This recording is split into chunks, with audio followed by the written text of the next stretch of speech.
Salam sang debaters, berani bertanya, berani ditanya. Jangan kerja kau hanya bertanya terus.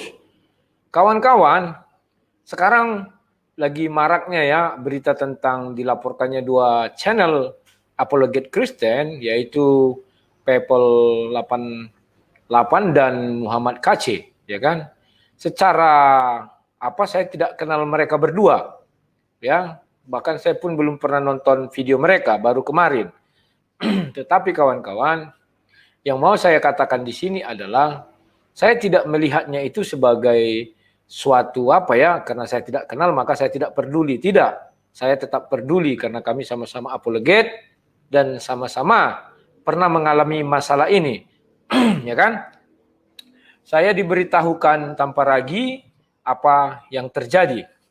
Jam 11.10 malam, saya langsung telepon Muhammad KC ya. Saya belum kenal sama dia. Apakah dia betul-betul Kristen ataukah dia Muslim, saya tidak kenal. Tetapi yang saya lihat videonya cuplikan itu, betapa orang ini bicaranya masuk logika dan bagus ya.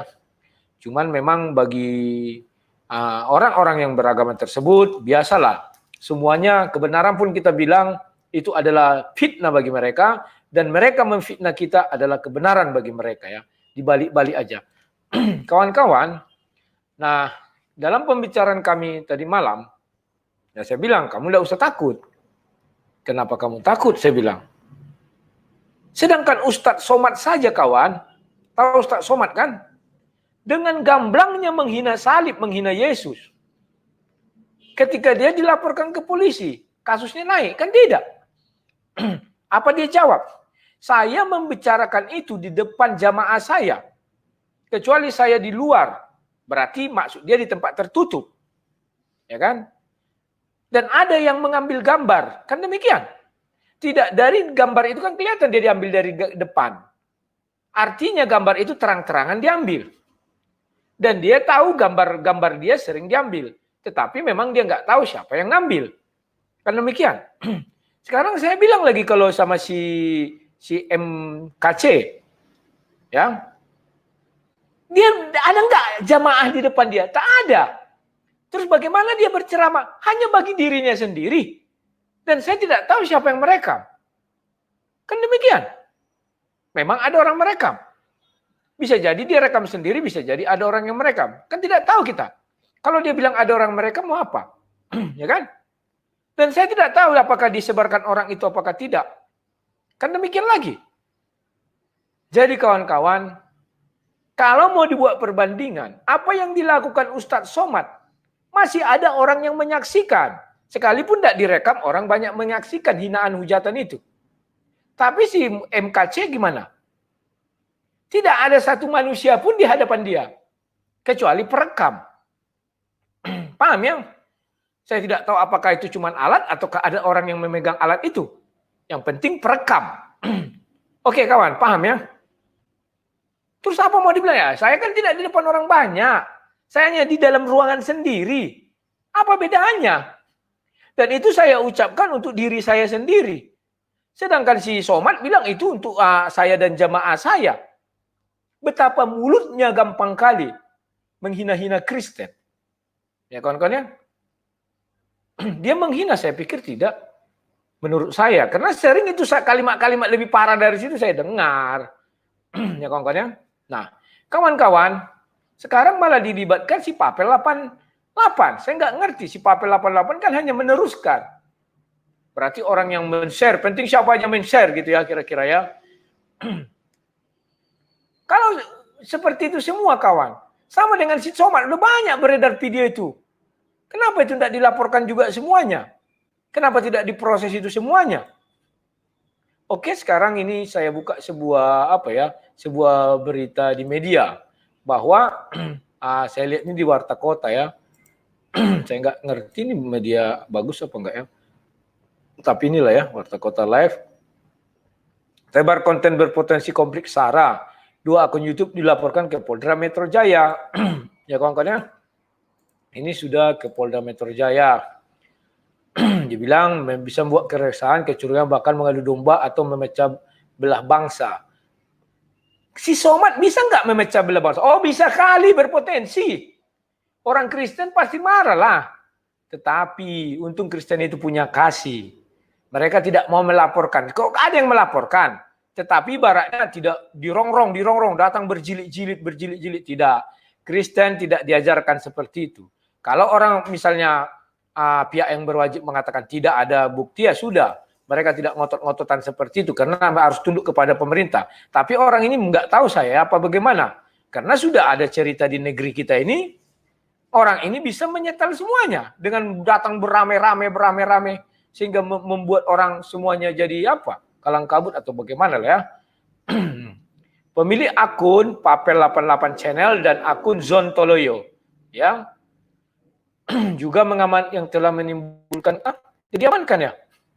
Juga telah mengamankan Muhammad KC yang telah menimbulkan kemarahan antar umat beragama di Indonesia, ujarnya. Masih laporkan minta diamankan. Ya kan, sama kita sebagai warga negara. Ya. Orang ini enak kali alasannya itu, kawan. Sementara kita Kristen. Mungkin mereka tahu. Kristen ini dihina, santai-santai aja lah kita katanya. Tidak apa-apa. Orang itu kan ada keajaran kasih. Ya kan? Jadi biarkan aja, bantai aja, hina-hina aja, suka hati katanya. Belum lagi si Moko Ginta. Si Yayah Waloni. Nah, Esra sudah kemarin kok nggak salah diperiksa, dilaporkan, nggak tahu kasusnya bagaimana sampai sekarangnya. Esra ini pun kurang terbuka. Kenapa dia tidak mengekspos saja kasus itu?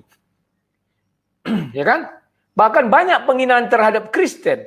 Mati di atas materai 6.000. Selesai.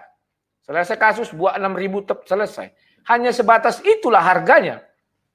Tapi ya saya katakan orang Kristen, tidak usahlah kita seperti mereka ya. Karena Tuhan tidak untuk dibela, agama tidak untuk dibela, Alkitab tidak untuk dibela, semua tidak untuk dibela. Kalau ada yang menghina, ya sudah sekarang kita bilang, biarkan saja, nggak usah lapor-lapor. Goblok orang Kristen yang melapor-lapor, saya bilang. Kenapa? Tidak ada guna. Memang diproses, tidak. Ya biarkan saja. Capek kalian melapor-lapor. Paham maksud saya ya?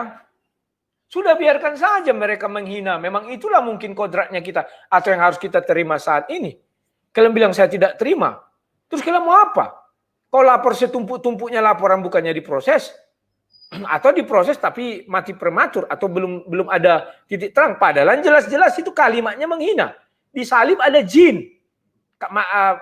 Kepalanya ke kiri atau ke kanannya. Gini katanya kan. Bahkan semua hina-hinaan mereka banyak lagi. Tetapi apa? Ya sudahlah, kita mempunyai kasih Kristus. Ingat, kita punya kasih Kristus. Dan ingat, semua indah pada waktunya. Sama kayak Abraham Moses, Saifuddin Ibrahim. Maaf ya, Saifuddin Ibrahim. Bagaimana beliau mengucapkan kalimat seperti itu ditangkap. Yayah Waloni bahkan membilang kitab hantu. Diangkatnya sambil ngangkat Bibel, ada itu videonya. Tapi dia santai-santai saja, tak diapa-apakan. Bahkan menghina-hina Paulus, Spiritus, entah apa-apa. Mulutnya lantam, ringan. Bahkan tidak diapa-apakan, saudara. Jadi kawan-kawan, apalagi. Tapi berbahagialah kita. Pak Abraham, si Saifuddin Ibrahim bercerita, bahwa dia ditempatkan Yesus di dalam hal ini, ditugaskan. Ya mungkin di bagian penjara atau sel. Di situ dia sehingga bisa membuat orang banyak bertobat. Semua ada hikmah, kawan. Tinggal kita sekarang orang Kristen bersatulah, kawan, bersatu. Jangan kita biarkan mereka menderita seperti itu saja. Karena bagaimanapun kita ikut andil di dalamnya. Kenapa saya bilang kita ikut andil? Loh, kan kita yang membuat itu, kita elu-elukan mereka semangat. Kita dorong dengan semangat. Dan kita lebih senang melihat mereka bicara hal itu. Kan sudah berkali-kali saya bilang. Kenapa kalian lebih senang melihat hal itu daripada mendengar firman Tuhan? Karena kalau mendengar firman Tuhan, kata yang sebagian akan bertentangan berbagai doktrin. Tapi kalau mendengar itu, kita satu arah. Tetapi kalian nggak tahu di balik itu bagaimana. Kan sudah pernah saya katakan. Jangan percaya sama orang itu. Bahkan saya pun berdebat, saya hati-hati. Oke, lawan debat saya mau menerima apa yang saya ucapkan. Tetapi yang lain kan tidak. Dan mereka mengatakan mereka tidak mewakili kami. Jangan percaya sama mereka. Beda, kawan. Kalau orang Kristen ucapannya dipercayai. Dan orang Kristen tidak mau melakukan itu. Karena itu urusanku, kata Tuhan, bukan urusanmu. Beda kawan ya. Jadi kawan-kawan, sekarang yang terjadi adalah kemarin saya diskusi dengan Stamparagi, dibilangnya, bro kalau begini nanti semua apologet Kristen jadi takut dong. Saya bilang kenapa harus takut?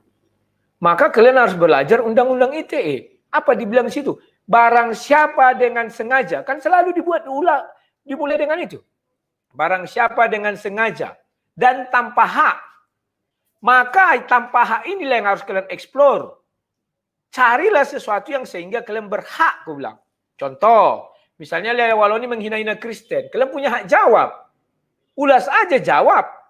Kau ulas dari segi agama dia atau beri dia pertanyaan, silakan. Loh, masa dia enak aja mengulas-ngulas, kita nggak bisa punya hak jawab? Apa sih ini sekarang ini? Ya kan? Hak jawab, silakan. Tetapi sertakan orang itu bicara. Sudah, itu yang pertama. Yang kedua, menyebarkan. Ya kan? Mentransmisikan. Dan seperti itulah ya. Kalimat dua ini. Kalau kalian mau main aman, jangan tampak wajah. Selesai. Tetapi kalau tampak wajah, yang pertama dicari memang harus kita yang punya wajah itu. Dan laporan memang tetap kepada channel dibilang. Tapi karena ada wajah kita, kita dicari. Kan demikian kawan-kawan. Saya sudah mengalami banyak fitnah di dunia maya ini. Tahun 2011 kasus saya besar. Semua data saya diambil. Sudah. Dibuat akun palsu. Sudah. Setelah dibuat akun fanpage itu ya tepatnya. Sorry kawan. Fanpage palsu dibuat. Setelah dibuat fanpage palsu atas nama saya, maka mulailah mereka menghina. Tapi dia teledor kawan. Di bawah sekali dia menghina Kristen. Mungkin dia dihasut kawan-kawan, kok kau jadi menghina Kristen. Balikkan supaya si Rudy yang dikejar, difitnah segala macam. Akhirnya difitnah lah saya. Dan saya alami itu kawan. Ya untung saja saya hidup di lingkungan pendebat. Pendebat itu dulu kuat persatuannya kawan-kawan. Kalau YouTuber nggak kuat. Karena semuanya sebenarnya di ujung-ujungnya duit. Sehingga saling curiganya sebenarnya YouTuber ini. Saling iri. Buktinya saya di-strike sesama Kristen. Ya kan? Hanya katanya main-main. Saya nggak tahu. Iseng-iseng.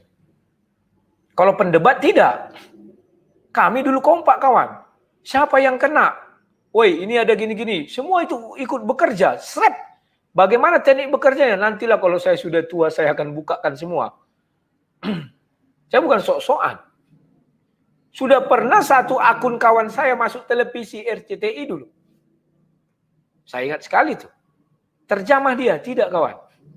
Karena mereka orang-orang hebat. Kami ada grup waktu itu. Sekarang nggak tahu lagi kemana. Di dalam itu dibahas caranya meloloskan diri. Sederhana. Masuk TV. Mengenai bukan nabi katanya, tetapi bla bla bla bla. Cari aja. Masuk itu. Jadi kawan-kawan, kita harus tetap semangat memberitakan Injil. Tetapi ingat, kalau kalian mau mengulas agama orang sana, cari hakmu ada di situ apa enggak. Maka dari itu sekarang saya hanya berdiskusi sama mereka, berdebat. Apakah ada hakmu? Ada. Karena saya dimoderatori oleh orang Muslim kan. Dan saya resmi diundang ke situ. Setelah itu kami buat kesepakatan, saya bertanya, dia bertanya. Saya bertanya loh, bukan menjawab, bukan menjabarkan. Sehingga saya punya hak, masa bertanya aja nggak bisa. Nggak mungkin lah. Itu hakmu sebagai orang yang punya agama menjelaskan kepada saya. Demikian juga saya. Dia bertanya, saya jelaskan. Bertanya jawab. Nanti malam saya berdebat dengan si Petai atau Peta Buyung. Dia seorang pengacara, lawyer. Kalian lihat bagaimana saya menaklukkan lawyer itu. Dia harusnya punya bahan yang banyak. Dia tahu falsafah, siapa mendalilkan. Dia harus membuktikan. Saya takut. Sudah saya cari di kepala saya kalimat takut, tidak saya temukan. Di dada saya juga tak saya temukan. Dan saya katakan, saya harus berdebat dengan kamu. Karena kamu omongannya besar. Jadi saya kejar orang-orang yang omongannya besar. Dan saya ajak debat. Saya tidak takut kalau mengenai hal itu. Tetapi saya takut. Kalau saya lihat saya bicara tentang agama sana, agama entah apa, saya sebut nama agamanya, saya sebut nama kitabnya, saya sebut ayat-ayatnya, saya takut. Karena sekalipun yang saya bilang kebenaran, bagi mereka itu adalah hujat. Berbeda. Karena mereka menghujat Kristen, bagi mereka adalah kebenaran. Aneh kan? Sudahlah.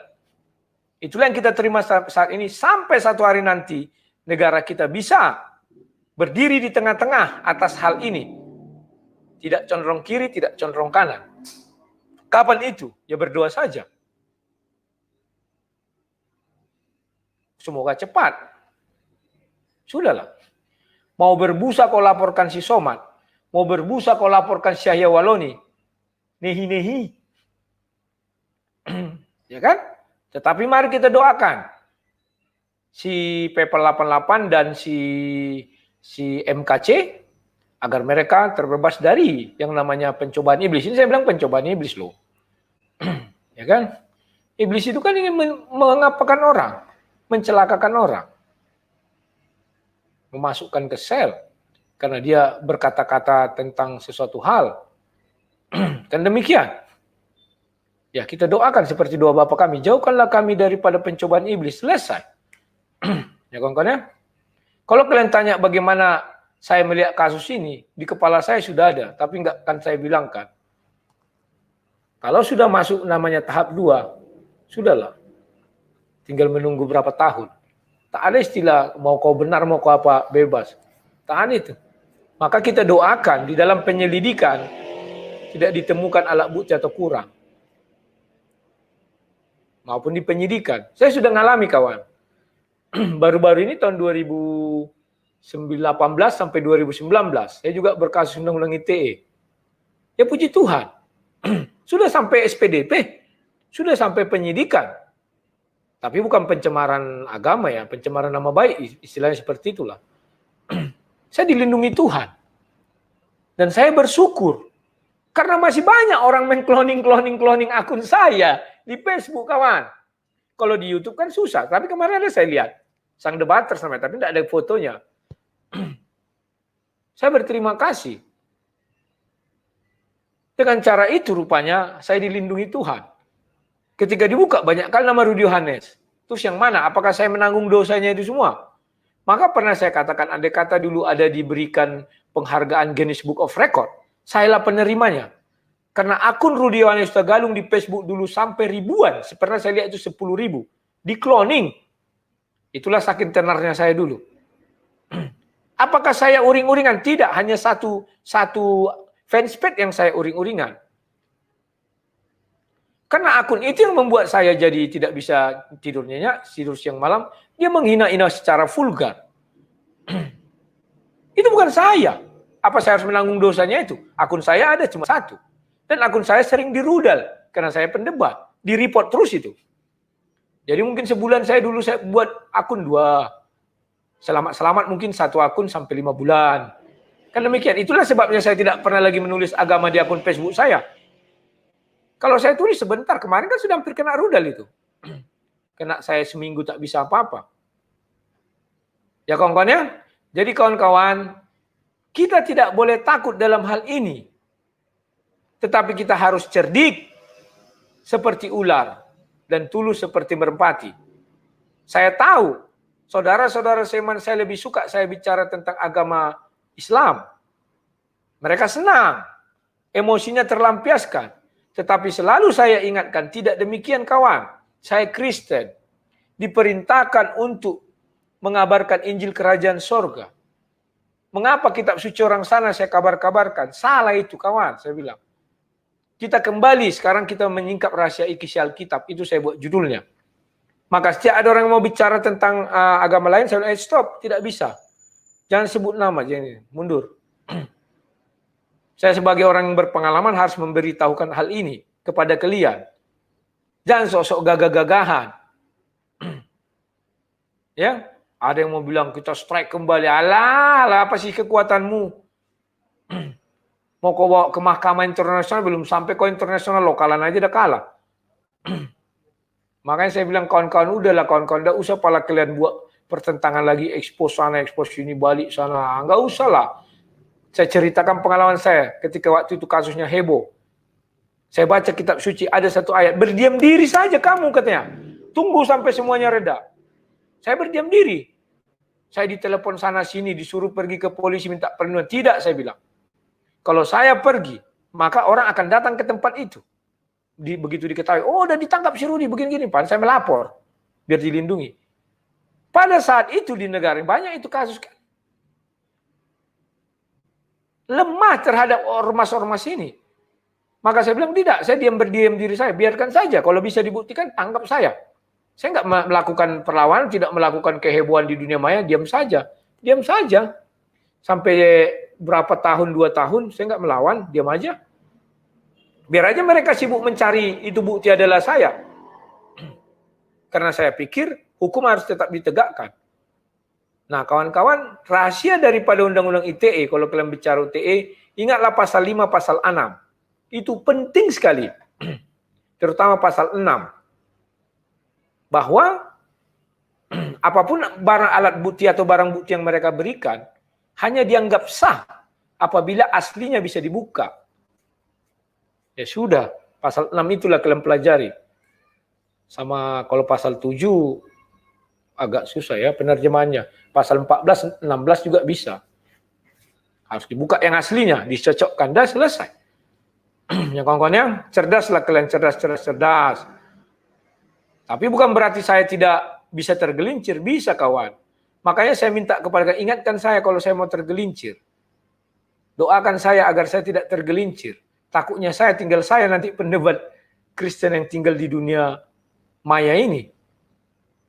Yang lain pada takut, yang lain lebih baik main safe, tidur nyenyak, dapat uang dari AdSense atau dari yang lain-lain. Itulah terkadang saya ingatkan kepada kawan-kawan, kenapa kalian harus menolong kami? Rasul Paulus bilang, ini kan medan perang kawan. Kalau saya sudah tahu baca medannya, bagi yang tidak tahu, senang dia, oh orang memuji-muji, wah ngomongnya.